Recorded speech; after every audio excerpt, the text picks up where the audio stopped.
Hello, good morning. My name is Temitope Shenbanjo. In this video, I'm going to be demonstrating wound care. From the order I receive, I'm going to be verifying with checking for the name of the patient, and I'll be gathering the supply. I've received the order to perform the wet and dry dressing. And here in the order it says I should have wound care tray, which is here, sterile water right here, irrigation tray right here, gauze, abdominal pad, measuring wound measuring guide, tape, coat strip, and the bed pad, then a trash bag. So I've been able to verify the order and I'll be able to gather the supply I'm going to use. So the next thing I'll be doing is I'm going to be going to the patient's room. Now, in the patient's room, I'm going to ask the patient to verify her first and last name after I introduce myself. Hello, good morning. My name is Temi, a nursing student from Mountain View College. I'm here to do your wound dressing this morning. Is that okay by you? Fine. Can you please verify your first and last name? Jackie Smith. Thank you, Miss Smith. Can you verify your date of birth for me? Good. 03/07/1972. Thank you, Miss Smith. I'm here to dress your wound this morning. The first thing I will do is I'm going to remove the old dressing and I'll be putting a clean one. Is that okay by you? Fine. Miss Jackie, before we do anything, can you please let me know if you have any pain, any allergy? Are you reacting to anything? Are you okay this morning? Can I go ahead? Good. Miss Jackie has given me the go ahead to take care of the wound. So I'm going to provide privacy and I'm going to adjust the bed to a working height for me and for my patient. Now I've been able to locate where the wound is. The next thing I'll do is I'm going to perform hand hygiene. Then I will be putting on a clean glove.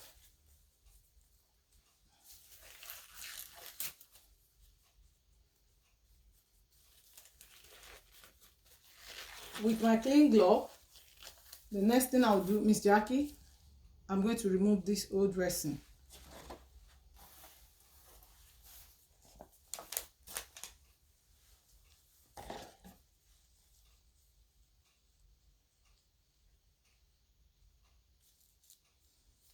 Okay. Looking at the abdominal pad on the dressing, it is dry, no blood stain, no discharge. If there is any blood stain or a discharge, I'm going to fold carefully this way and I'm going to drop in the red bag. But since there is no blood stain, it's clean, no discharge, I'm going to put it in the normal trash. Then the next thing is I'm going to remove the first gas on this wound and I'm going to open it and look at the measurements in order for me to be guided with the measurement I will use when I'll be doing my own dressing. And again, I'm going to drop it in the trash. Then to the wet gauze again, I'm going to remove. Yes, here is the wet gauze, and I'm going to open again and look at the measurement. This will guide me in measuring rightly when I'm going to do my own dressing. So having done that, I'm going to take off my hand glove and perform hand hygiene. And I'm going to be done in a clean glove. The next thing I'll be doing is I'm going to be irrigating the wound.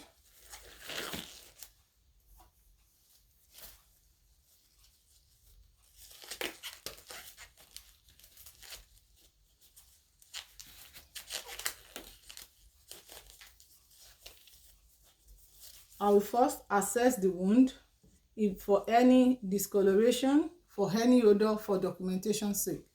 Then I'll have under the wound, I'll place the pad, the waterproof pad, in order to protect the bed from soaking. and I'm going to have my irrigation tray close by, because I'm going to place that beneath the wound portion when I start irrigating. Now I'm going to start irrigating. I'm going to make sure I place the pad beneath, and here I'm going to apply the irrigation slurry water on the wound portion. I'll start from the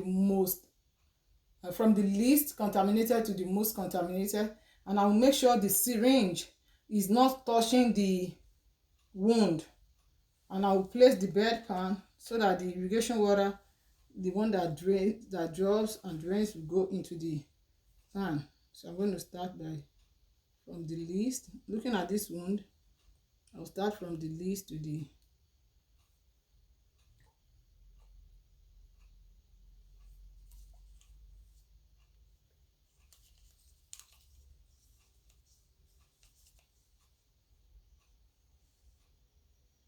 I'll go up.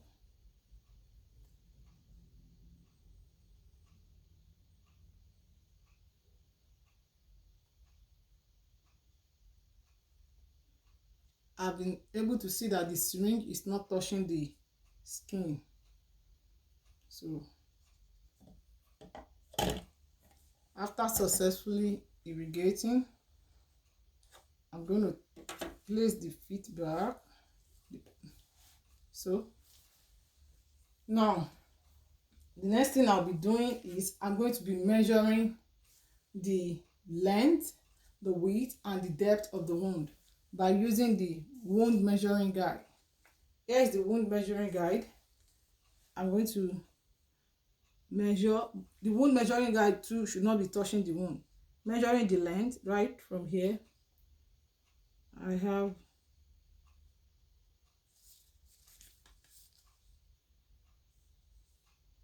is about 4.3 inches.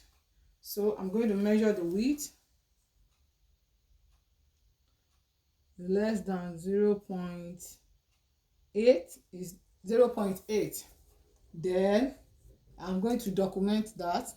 Then I'll use the tip of the cautery to measure the depth by inserting it into the wound. So and I'll measure that too.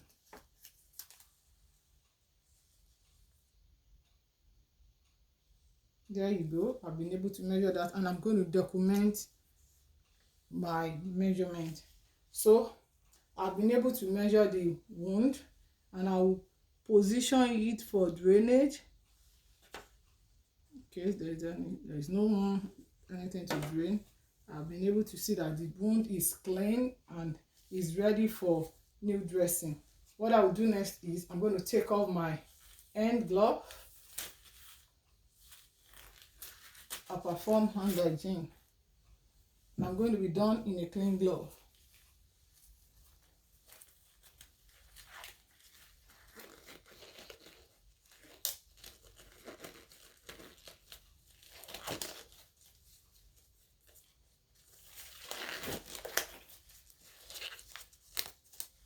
So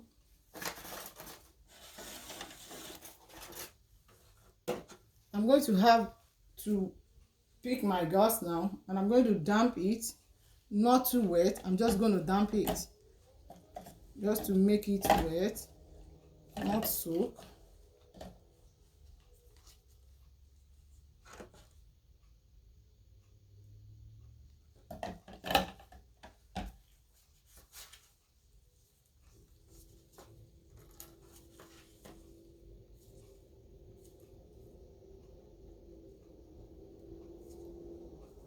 So because that other one I removed was measured, so I'm going to measure my own too, and I'm going to place the wet,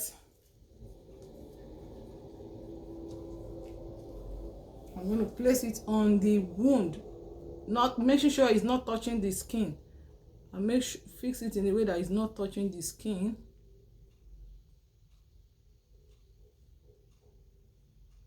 touching the dry part of the skin. Then the next thing I'll do is I'm going to place the dry gauze over that. Then the abdominal pad over. Then I'm going to secure it by putting the tape.